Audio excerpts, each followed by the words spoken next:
شارە جێبێڵم سەفەرکەم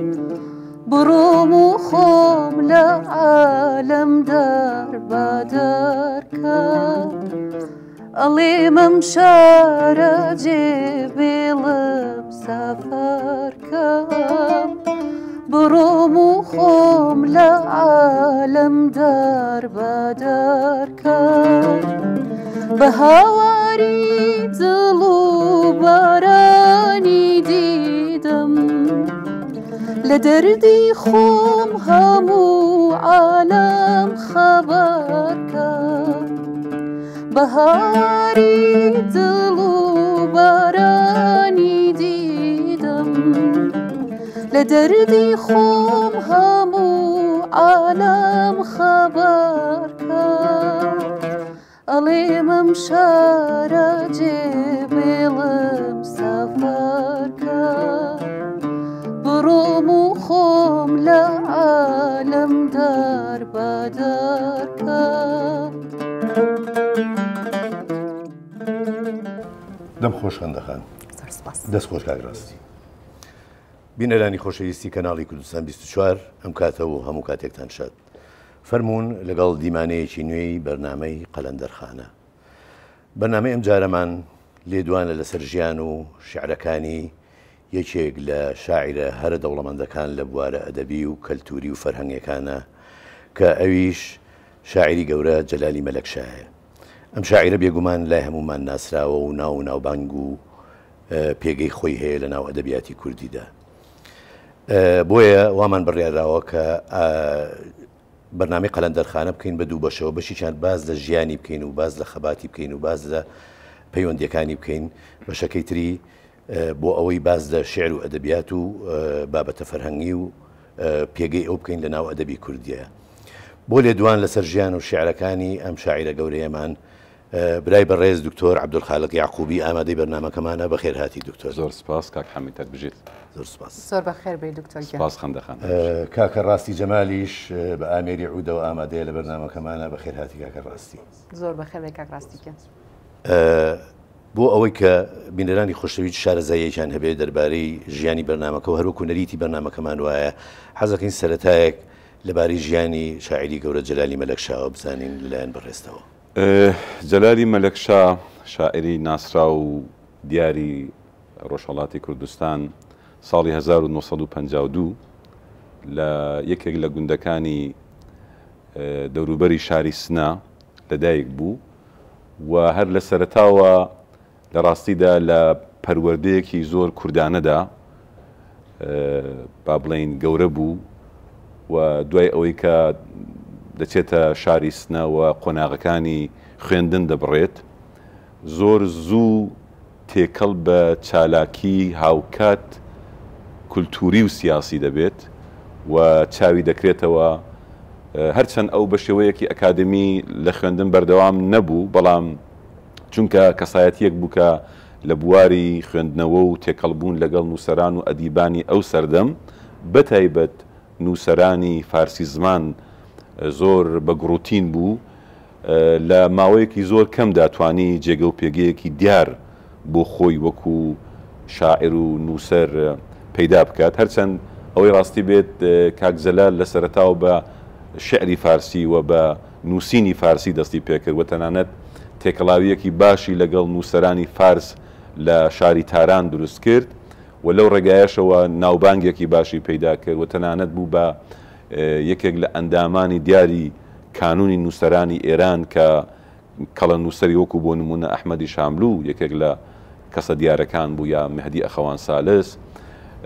کاک جەلال توانی لەو ماوەیەدا لە ڕاستیدا هاوکات چاوی بکرێتەوە لەسەر ئەو بارودۆخە سیاسی و کولتوری کۆمەڵایەتی کە لە ساڵانی 1970 بۆ سەرەوە هەبوو تا ئەو کاتێک کە شۆڕشی گەلانی ئێران لە ساڵی 79 ڕوویدا و هاوکاتیش وای کرد کە با بڵێن قەڵەمی خۆی زاخاو بدا. جەلالی مەلەکشا ئەو ڕۆشنبیری کە هەی بووە هەمووی لە هەوڵی خودی خۆیەوە بۆ نەک لە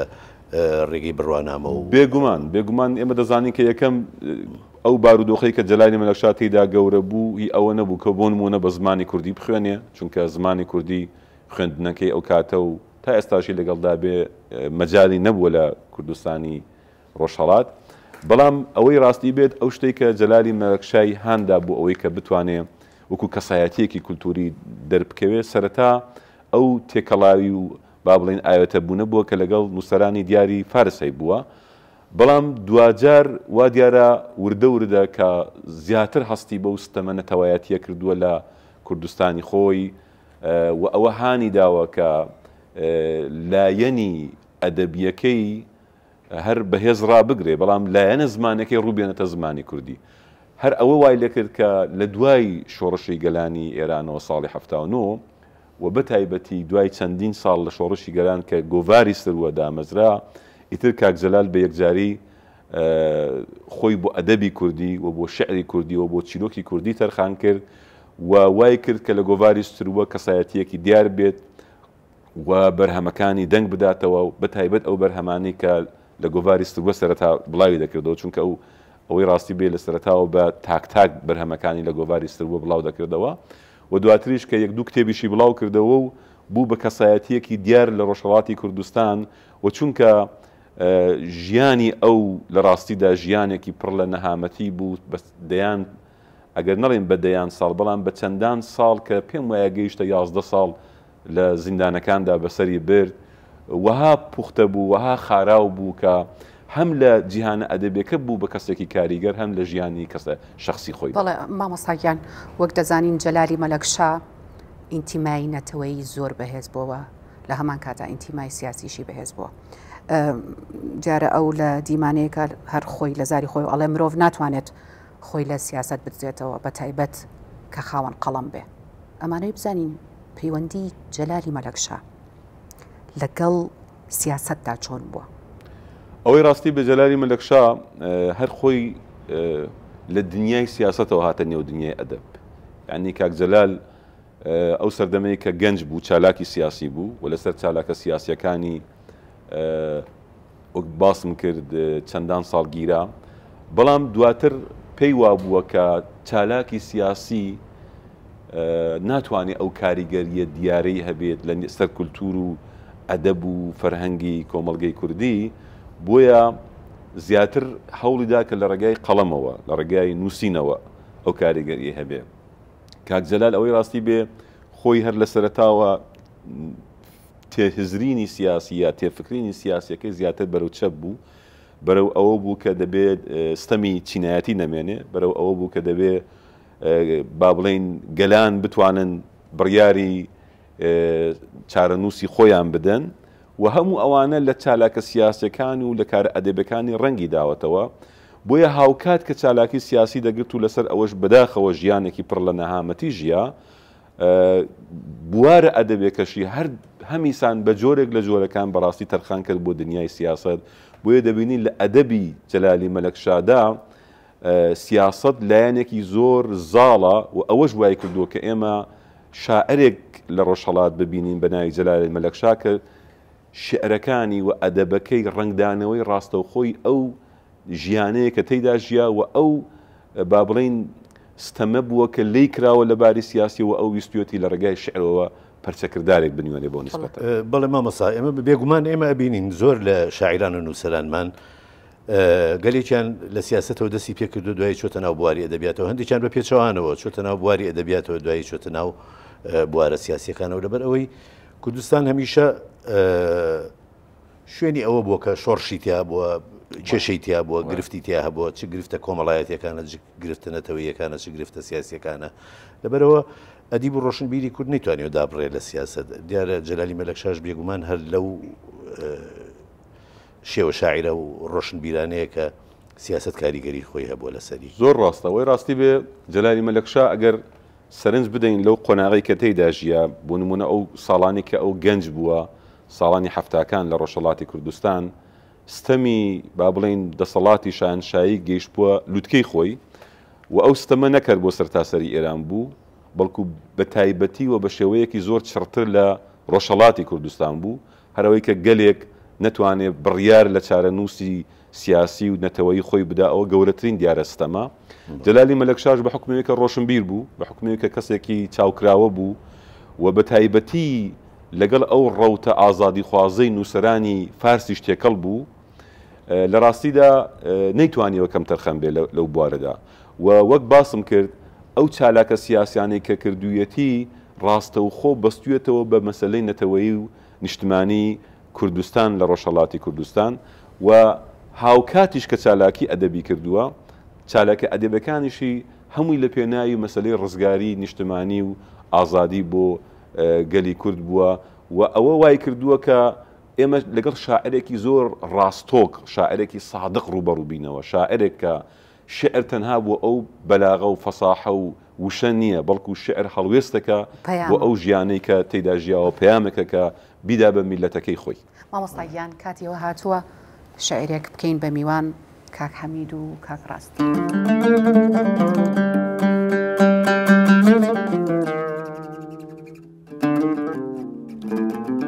مەرگە سات شەو کڵافێکی ڕەش و شێواوە بۆم هەڵ ناکرێ زوڵمەتێکی قوڵە ئاسان ناڕەوێ تێک نادرێ من کە ڕێبواری بیابانی ژیانی سەڵەتم ڕێدە پێوم لەم کڕێوە و تۆفەدا بۆ ئاگرێ هێندە ژارم چێشتووە و زوقمی خەمم لێ نیشتووە تەن بووە وەک هەیکەلی ئازار و ئیتر نامرێ هەرچی ئاواتم لە دڵدا بوو هەمووی ڕووتایەوە وەرزی قاقڕ داری بێبەرگ و گەڵا بەرناگرێ باری دەرد و مەینەتم هەڵگرتووە ئاستەنگەڕێ کوانێ دەستی یاوەرێ ئەم بارە بۆ من نابرێ گەردەلوولی مەرگە ساتە لورە لووری گورجی هار نوقمی خوێنە ئەو کەسەی لەم ڕێگەدا پێداگرێ زۆفی شەو شێواوە تاکو دەرکەوێ ڕوخساری ڕۆژ کوانێ بیهۆنێتەوە هاواری خامەی شاعرێ چوارتەنیشتی لێتەنیوم خێوی بەدڕەفتاری شەو تاکو تەنیا ماوم و ناگاتە فریام گاورێ. دەم خۆش کاک حەمیدگیان دەست و پەنجە خۆش بێ کاک ڕاستیگیان. مامۆستاگیان ئەم شاری کاک حەمید بۆی خوێندینەوە بۆمان دەرەکەوی هەڵبەتە پێش ئەوەی کە شارەکەش بخوێنینەوە باسی ئەوەت کرد باسی ڕازگۆیی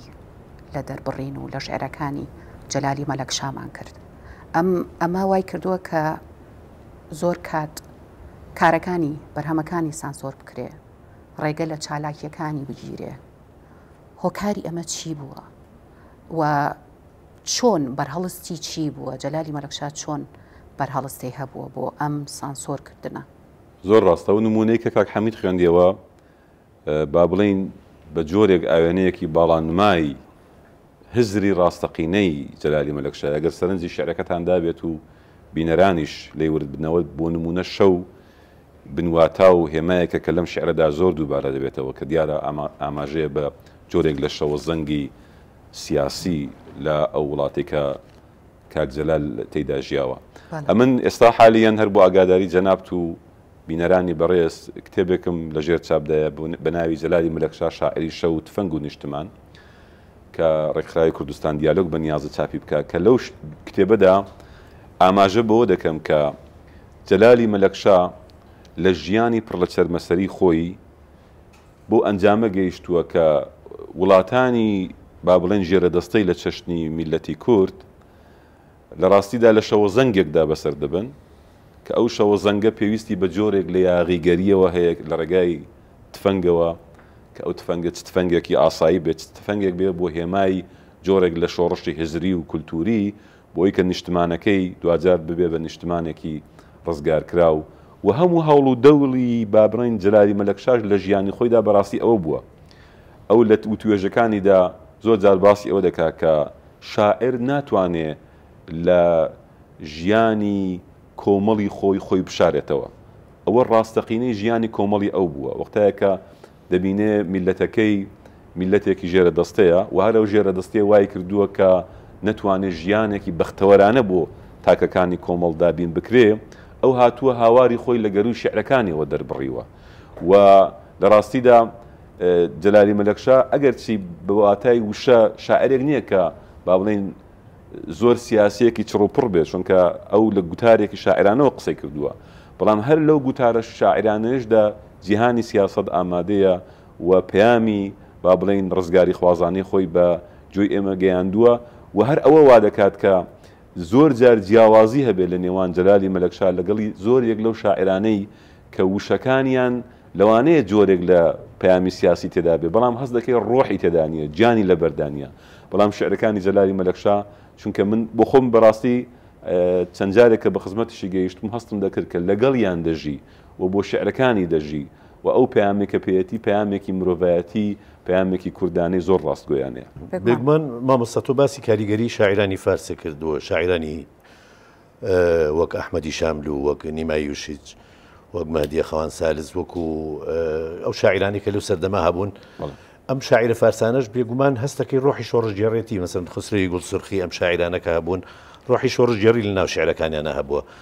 لە هەمان کاتە نەوەیەکی شعریش هەبوو لە ناو کووردا کە ئێمە توانین بڵێن شعری نەتەوەی کوردی زۆر لە مێژەوە دەستی پێکردووە وەکو ئەو بابەتە شعریانی کە لە مەسەرەن کە زۆر بەڕوونی لە سەردەمی حاجی قادری کۆیەوە دەست پێەکە بەڵام لەو سەردەمەشا لێرە لە باشوور کۆمەڵێک شاعری مەسەرەن وەکو مامۆستا شێرکۆ بێکەس و لەتیف هەڵمەت و عەبدوڵڵا پەشێ و لە گۆرانەوە دەست پێ بکەین کە هەبوون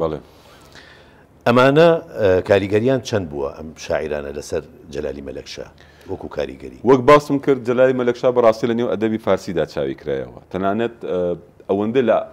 با بڵێن ئەدەبی فارسیدا پێشکەوتوو بوو کە ئەحمەدی شاملو بەردەوام هانی دەدا بووی کە بابەتی بۆ بنێرە لە گۆڤارەکانی خۆی لە تاران بڵای بکاتەوە و هەر ئەوەی کە ئەو بە ئەندامی با بڵێن کانونی نووسەرانی ئێران وەرگیرا ئەمە خاڵێکی زۆر زۆر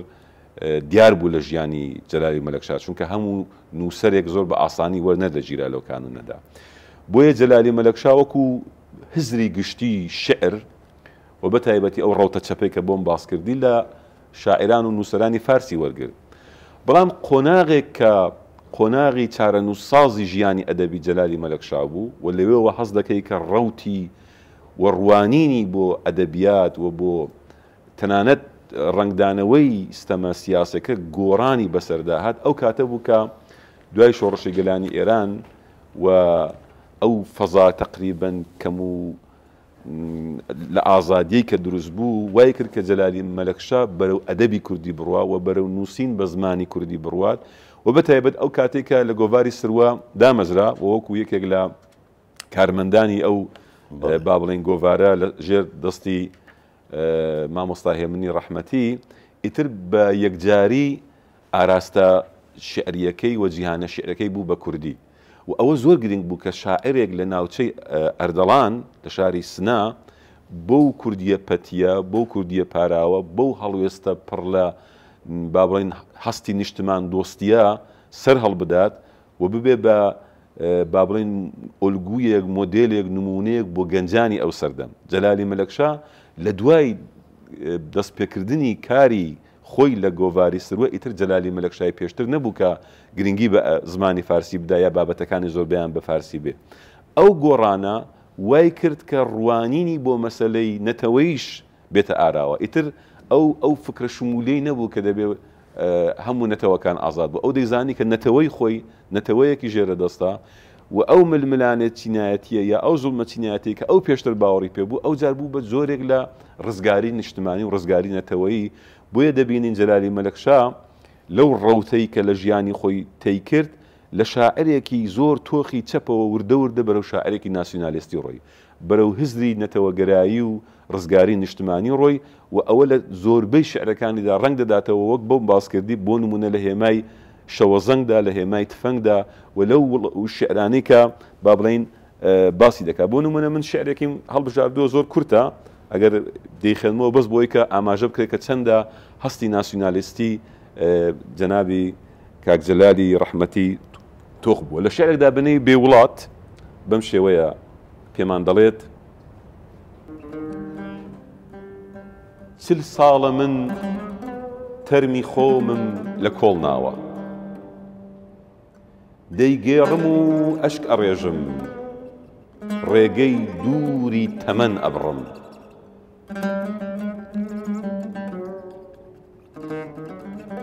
دەیگێڕم و ئەشکە ڕێژم ڕێگەی دووری تەمەن ئەبڕم بستێ خاکم دەست ناکەوێ ئەم جەستە پڕ لە ئازارەی کیا بنێژم ڕوونکردنەوەی زۆر کورد ئەو 40 ساڵە دیارە ئاماژەیە بە تەمەنی خۆی بەڵام ئەوەی کە دەڵێت تەرمی خۆمم لە کۆڵ ناوە یعنی خۆی لە وڵاتێکی ژێرە دەستە بە زیندوو نازانێ و ئەو یەک ئەوەی کە بەداخەوە مردووە چونکە ڕزگار نییە و ئەوەی کە بۆ تەنانەت تەرمە مردووەکەشی بستێک خاکی دەست ناکەوێت کە ئاماژەیە بۆ یەکە وڵاتەکەی ژێرە دەستەیە کە ئەو مردووی تێدا بنێژێ ئەمە نمونەیەکە لەو شێعرانەی کە جەلالی مەلەکشا لە ڕاستیدا کردی بە گوتارێکی شاعرانە لە هەشتاکان لە ڕۆژهەڵاتی کوردستان دیارە ئەمە وەک جەنابەت باست کرد بەشێک لە کاریگەریەکانی با بڵێن شعری شاعرانی دیاری وەکو عەبدوڵڵا پێشەی پێوە دیارە تەنانەت لەباری زمانەوە بەڵام ئەوەی کە ئەو لەم شعردا بۆ نمونە وێنای دەکات ڕاستەقینەیەکە کە لە ڕۆژهەڵاتی کوردستانی شەبووە و وەک باسم کرد ئەو لە تەنها وێنەیەکی شعری یا تەنانەت با بڵێن لە تەنها هەڵوێستێکی شاعرانە کردی بە دیسکۆرسێکی شعری و ئەوە لە ڕاستیدا بۆ زۆر شاعری گەنجی ڕۆژهەڵاتیش لە واقعدا ڕێگە خۆشکەر بوو کە لە ژیانی شاعرانی خۆیاندا ئەوەی کە واقعە ئەوەی کە ڕاستیە بینوێنن نەک ئەوەی کە تەنها خەیاڵێکی دوورە دەست بێت. زۆر سوپاس مامۆساجان بۆ ئەم ڕوونکردنەوانە دەربارەی ژیانی شاعری گەورە جەلالی مەلەکشا. بێگومان ئەم ئەڵقەیە تەرخانمان کردبوو بە ئەوەی زیاتر لەسەر ژیان و خەبات و کارە سیاسیەکانی و کارە فەرهەنگیەکانی قسە بکەین بۆ ئەڵقەی داهاتوو دەربارەی شعر و ئەدەبیات و کارەکانی تری وەکو لێکۆڵینەوە وەرگێڕان و ڕۆژنامەنووسی کە جەلالی مەلەکشا کردوێتی. بینەرانی خۆشەویست لە کۆتایی ئەم بەرنامەیەدا زۆر سوپاسی برای بەڕێز دکتۆر عەبدولخالق یعقوبی یەکەین بۆ ئامادەبوونی هەروەها سوپاس بۆ برای ئەزیز کاکە ڕاستی جەمال. خۆشەویستان بەرنامەکەمان کۆتایی پێدێنین بە شعرێکی جەلالی مەلەکشا کە لایەن خەندەخانەوە بۆتانە خوێنرێتەوە. فەرموو خەندەخان هەر شاد و کامەران بن.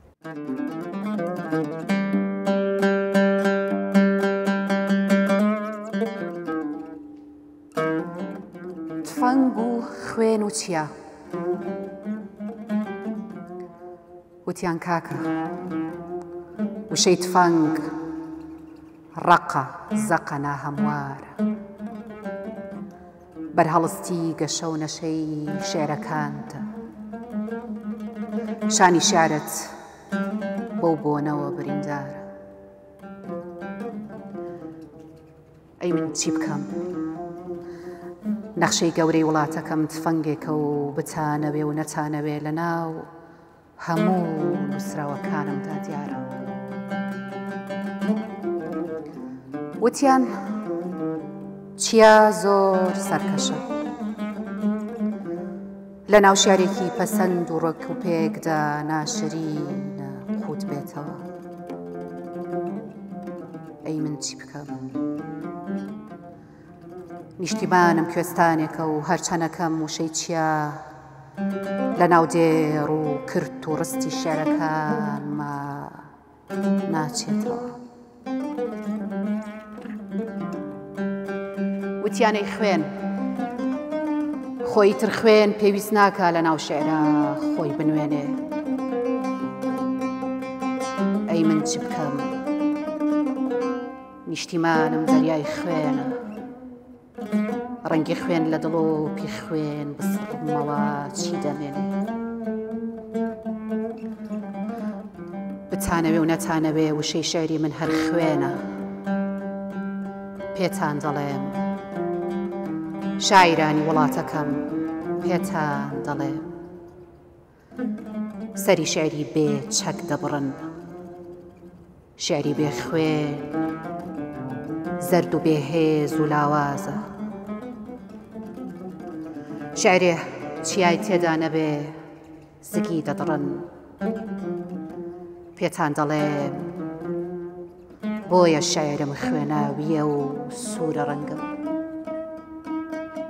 من شاعری نیشتیمانی خوێن و کوێستان و فەڵ